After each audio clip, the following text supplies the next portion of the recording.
Welcome to Sanford Flip Math. This is Algebra 2. We are working through the SpringBoard book. So that in terms of order sequencing, we are in section 4.3. We are talking about transformations, which is any shape, any change to a shape or graph, specifically talking about graphs. And as we make changes in the equation, what happens to the actual picture of the graph. And today we're going to focus in on reflections.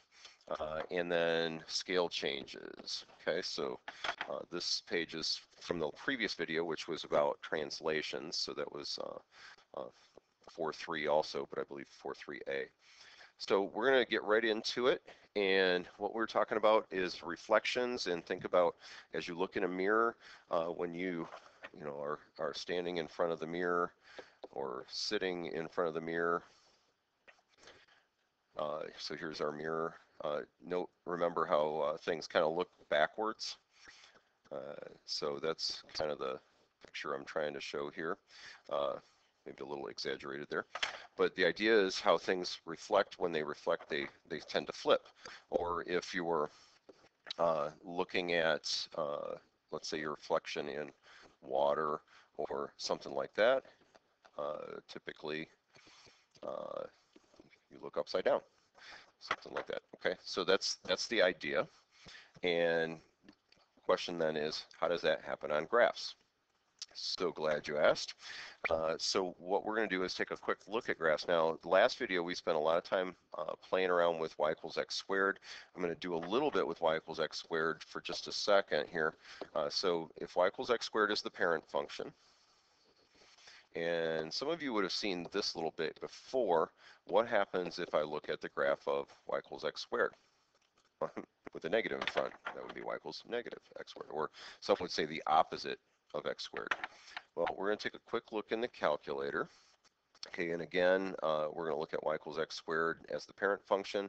That's our go-to. That's our frame of reference. As soon as I see squared in the equation, I already know it's going to be a parabola. I know stuff about its shape, its domain, its range. All of that comes with it.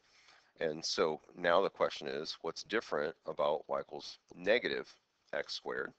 So let's just take a little look at the graph. I'm going to start with a standard screen. So I'm pushing the zoom button. And again, notice that number 6 says standard.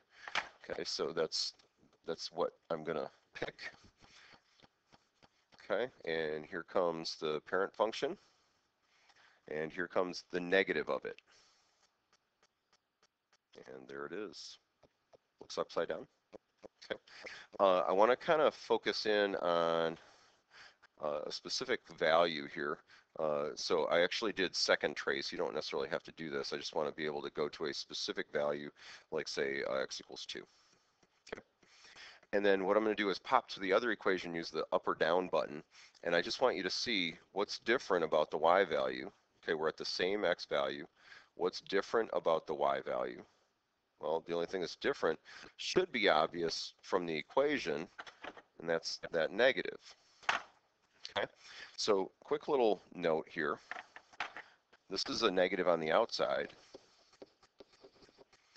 and what it did was it made the y values opposite. Now I only showed you for one y value, but you can trace around on there and convince yourself that it's true for all of them.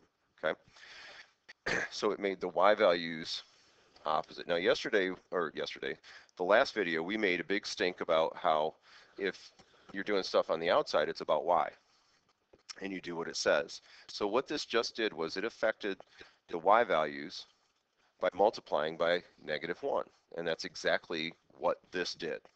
Okay. Well, what if instead we did the negative on the inside? So like this. Whoop, not quite. Sorry, that is not the inside. When I say outside, it means it has to be on the outside of the parent function. Or if I say inside, it has to be on the inside of the parent function. So, this x squared has to be on the outside with the negative, whatever change you're making, on the inside. Okay, so this is a negative on the inside. Okay, now I'll warn you, this is not going to be terribly illuminating. Okay, so I'm going to clear that out. I'm going to do parentheses, negative x and then close parentheses squared. Okay. Sorry, I have a little stray ink left from before. Okay, so I'm going to push graph now. You're going to have to watch closely. Okay, so y equals x squared is going to graph first in blue, and then y equals negative, or the negative of x squared is graphing now in red. Now look at that. So why in the world would it have done that? Okay, so let's do the little calculate value thing again, just so I'm going to go to that x value 2 again, just so we have a reference point. Okay, so this is currently on the blue graph. Okay, notice all the print here is in blue. So y equals 4 when x is 2. Now I switch to the other equation by hitting the up or down arrow, and it's still y equals 4. Well, the reason is because this time the reflection was across the y-axis. It was a reflection across the y-axis, and since it was symmetric, it doesn't look any different. So that wasn't very exciting, Mr. Sanford. Why are you showing us that? Well, sometimes that happens. Okay, so it did do a reflection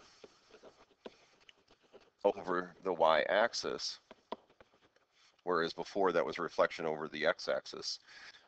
The x values are opposite, but because the x value, because of the symmetry of this graph, they were really the same. Okay, I don't think I need to do something different to make this a little more obvious. Okay, so let's change parent functions. Okay, instead of doing x squared, we're going to do the square root of x. Okay, and I'm going to do the square root of negative x. And now I got extra foo-foo stuff that I need to delete off of here. How about I clear it? There we go. Let's try that again. Negative x. Very good. Awesome. And I got ink showing on the screen. Sorry about that. Okay, so again, the blue graph was the parent function. So this is y equals square root of x. This is y equals square root of negative x. What happened? Well, I'm going to go to a value at 4. And I'm picking 4 just because I know the y value is nice there. The square root of 4 is 2. Okay. So I have this point right here, which is 4, 2. Now, if I push the up or down arrow on this, notice that it's still at x equals 4, but I don't see a y value here. So the problem is that the x value 4 doesn't have a y value when on the red graph. Okay, so what I'm going to do is, let's do a different value. You guessed it, I hope, negative 4. I'm on the wrong graph. There we go. Awesome. Okay, so this point is negative 4, 2. And so by putting this negative sign inside, it changes the x values to their opposite. Okay, so let's pop over here. Okay, so on the inside, it's on the inside. That's not the inside. On the inside, things are horizontal. It's about the x value, and it's inverse. So what I mean by inverse, when we replace x with negative x inside the equation, what's happening is the x values are being divided by negative 1. Now, multiplied by negative 1 and divided by negative 1 are equivalent actions. It doesn't really matter, you know, the outcome's the same. Multiply by negative 1, divide by negative 1. This idea of dividing when you see multiplication in the equation is going to be real important in another minute. Okay. All right, so just to recap, if you do opposite signs, in other words, multiply or divide by a negative, you end up getting a reflection or a flip. Okay, and I'm okay with you using either word. Okay, a reflection or a flip. Now, if it's outside, it's vertical, it's about y, you do what it says. So if it's on the outside, the y's are opposite. It's like you multiplied them times -1, and it ends up being a reflection over the x-axis. If it's inside, the x's are opposite because it's divided by -1, and it's a reflection over the y-axis. Okay, so to keep this straight, inside, it affects the x values. Inside, it affects the x values because it's inside with x. Outside, it affects the y values. It's with y on the outside. Okay, that's reflections. Okay, keep the same idea going. We are going to do a little multiplying and dividing instead now. Okay, so I'm going to go ahead and stick with the same parent functions here. Let me get rid of my extra writing here. And what I want to do is let's do 2 times the square root of x. Okay, so I want you to think about what you're seeing here. Where is the 2? Is it on the inside or the outside? And then based on that, since it's on the outside, it's not inside with the square root, it's on the outside. Okay, so the square root is here, it's on the outside. So it's going to affect the y's. In other words, vertically. And then it's going to do what it says. Well, what does it say? Well, it says times 2. So in other words, you're going to be multiplying 2 times the y values. Now the y values are about up and down. So if you're multiplying y values by 2, it's making them bigger. So therefore, this thing should be stretched vertically or taller. Okay, so this is going to be a vertical stretch of 2. In other words, it's going to be twice as tall. Okay, I'm going to clear this off the screen so when we go to the graph, you'll be able to see it. Okay. All right, so here comes the graph. It's going to graph square root of x first, and then 2 times. So the red graph is twice as tall. It was a vertical stretch of 2. Again, I'm going to go to calculate. I'm going to go to 4, and all I'm doing is I just need this to be, you know, a way to ground you in a real number, an actual physical, you know, a number, a quantity, so it doesn't feel so abstract. Okay, so this point is at 4,2.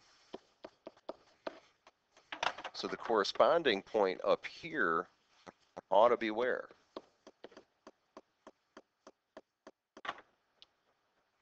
Well, according to this, is at 4,4. Does that make sense?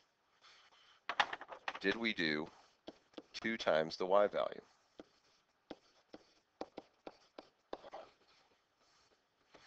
Okay, one more point just to make the point. Good one, Mr. Savers. Oh, thanks. Let's go to 1.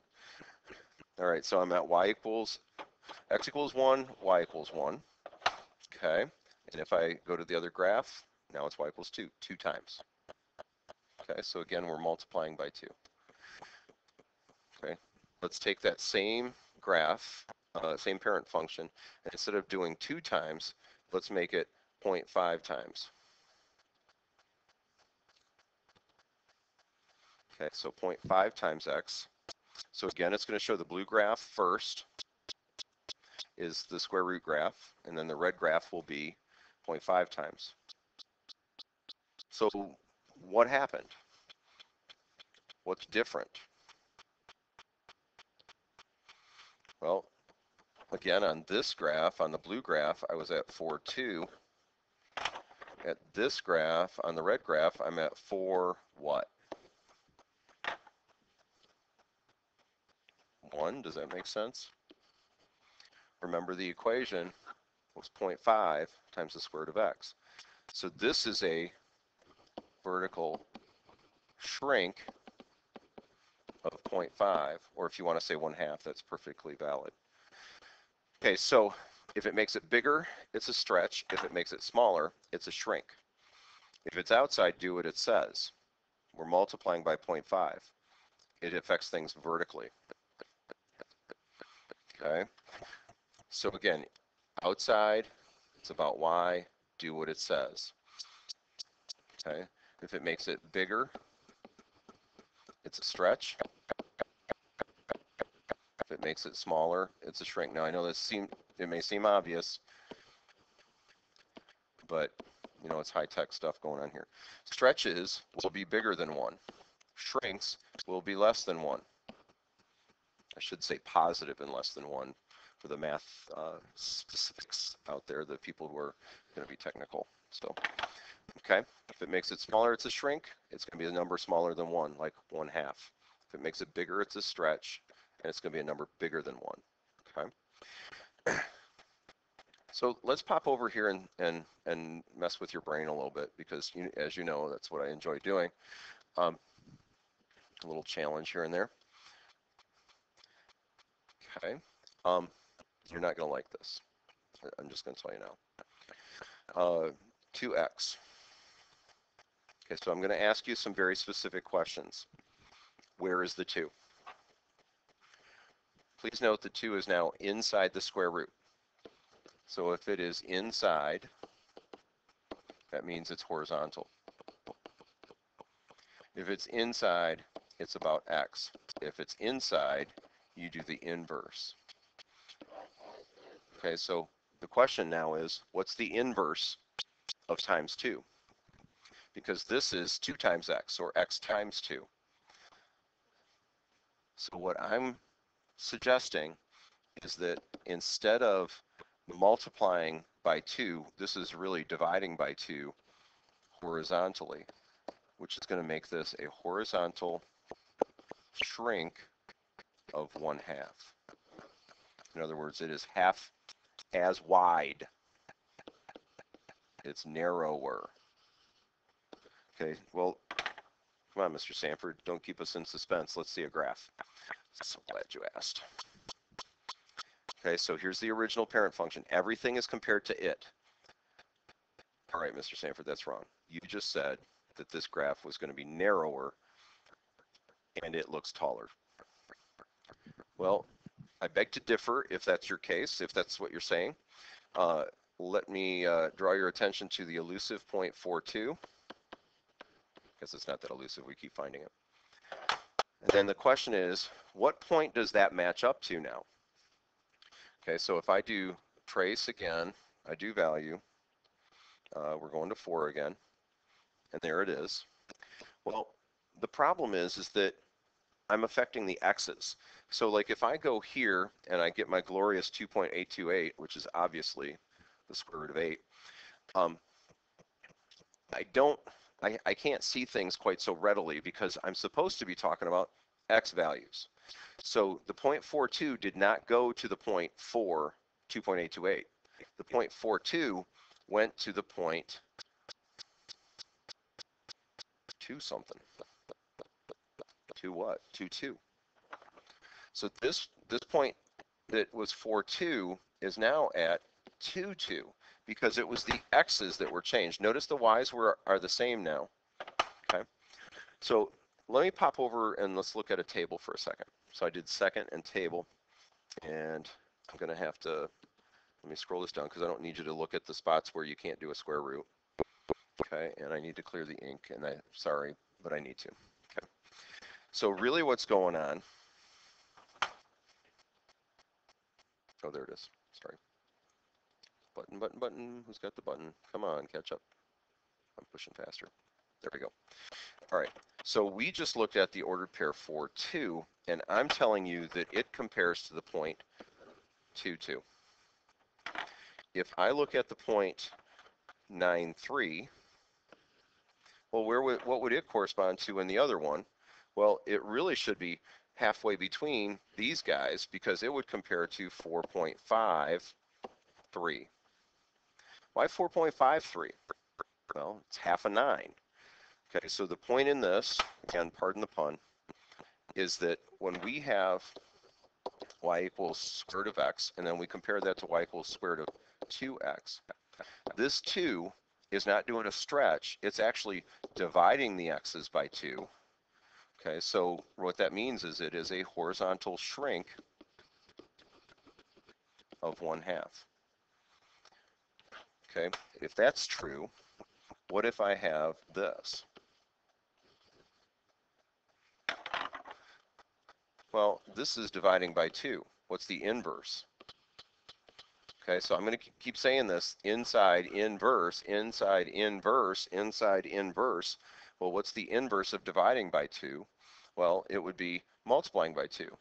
Well, when you multiply by 2, really you're doing a stretch of 2. And again, since it's inside, it's horizontal. So this is a horizontal stretch of 2 when you're dividing by 2 inside the equation. Okay, let's just do one more because I know we're time's getting away from us. Okay, so what if I have x squared as my parent function, and I do y equals 3 times the absolute value? That's funny. I switched. My brain saw the absolute value up there. 3 times 2 times x squared. Okay, so I'm looking at this and I'm saying,